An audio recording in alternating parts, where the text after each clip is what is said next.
چطورین؟ این شامیز آبی خیلی خوشگل و از زارا گرفتم. بریم ببینیم با یه شامیز آبی چند تا استایل میتونیم بزنیم. میدونید که من عاشق دامنم، پس استایل اول رو با دامن ست کردم.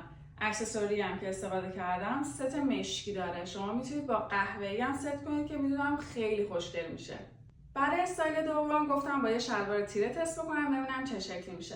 استایلم یه مقدار کلاسیک شده، هنوز خودم زیاد ارتباط باش برقرار نکردم، اما اگر از شلوار بخواید بپرسید خیلی خنکه، قدش خیلی عالیه و جنسش فوق‌العاده است. استایل سومم چطور شد؟ به نظر خودم فوق‌العاده است. این یه ترکیب برنده است.